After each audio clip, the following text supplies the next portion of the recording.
शुरू से ही बता रहे हैं, ठीक है। मार्कंडेय ऋषि जी थे जिन्होंने यह माता नर्मदा का परिक्रमा उठाया था। उन्होंने जल हाथ में रख करके संकल्प लिया कि हे माते, दोनों टाइम आपकी घाट की आरती करूंगा, एक टाइम भोजन करूंगा, जहां संध्या हो जाएगी मैं वहां विश्राम करूंगा। ऐसा बोल करके उन्होंने पूरा परिक्रमा किया। 3 साल 3 महीना 13 दिन लगाए उन्होंने अपने परिक्रमा में। जगह जगह उनकी तपस्थली बनी। 3 साल 3 महीना 13 दिन। तभी मार्कंडेय ऋषि जी ने ऐसा कहा कि मैं मार्कंडेय ऋषि माता नर्मदा का परिक्रमा सबसे पहले कर चुका हूँ। जब उनको सबसे पहले करने का अहंकार हुआ तो मैया का नाम है नर्मदा। नर्मदे हर।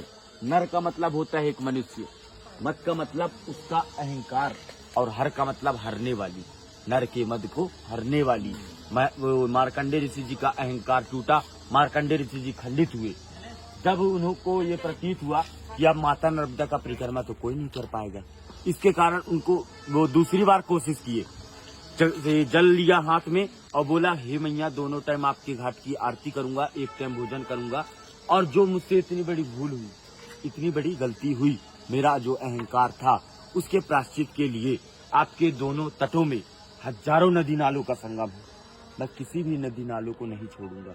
उन्होंने सभी का परिक्रमा किया, किसी नदी नालों को नहीं छोड़ा। 27 वर्ष लगे थे उनकी परिक्रमा में, 27 वर्ष।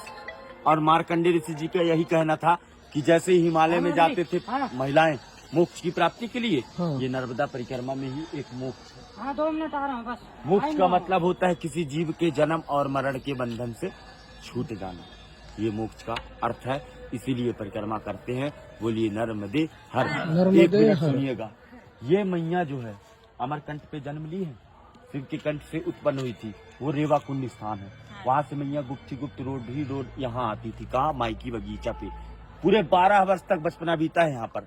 उनकी 5 सखियां थी, जोहिला, गुलबकौली, मालिनी, मलनिया और कपिला। 5 सखियों के साथ बचपना बिताने के बाद मैया का शादी तय हुआ। सोन जी महाराज, दंत कथा के अनुसार से ब्रह्मा जी के मानस पुत्र हैं सोन, और नर्मदा मैया शिव जी की पुत्री। सोन और नर्मदा ये दोनों का लग्न तय हुआ था। 24 किलोमीटर दूर जो माई का मंडप है, वहाँ मैया तैयार हो रही थी, वस्त्र श्रृंगार कर रही थी। तभी मैया ने अपनी सखी जोहिला को कहा कि तुम बाहर देख कर आओ, बारात आया कि नहीं आया। तो जोहिला ने कहा, माती मेरे वस्त्र गंदे हैं, इस वस्त्र में मैं बाहर नहीं जाना चाहती। तभी मैया ने अपने वस्त्र श्रृंगार जोहिला को दे दिया था। जोहिला उस वस्त्र श्रृंगार को पहनकर बाहर चली गई। जितने भी बाराती वाले थे सभी देखे, इतने सुंदर रूप, यही दुल्हन की रूप में लग रही है। उसे मंडप पर बैठाल दिया गया। जोहिला भी जानबूझ करके बैठ गई, और जो है छल कपट करते हुए वो बैठी। सोन जी महाराज जाने अनजाने में बैठ गए। दोनों की शादी लग्न करा दिया गया। मैया तभी से कुंवारी कन्या के नाम से मानी गई। माता जी का शादी लग्न नहीं हो सका। मैया एक कन्या से जलधारा के रूप में परिणित होने का भी निर्णय ले ली।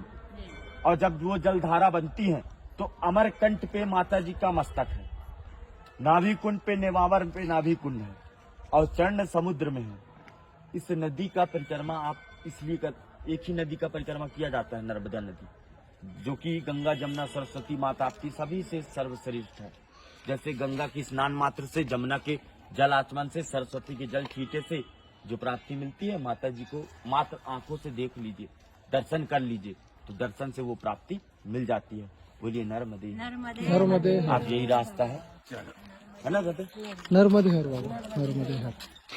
बढ़िया, आपको अच्छा लगा? बहुत बहुत।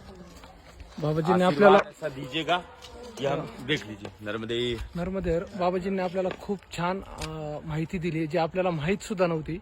तर सगळ्यांनी एकदा म्हणूया, नर्मदे हर हर। हर। जय हो मैया, आपका अच्छे से पार लगे, घर द्वार में कभी परेशानी ना आए।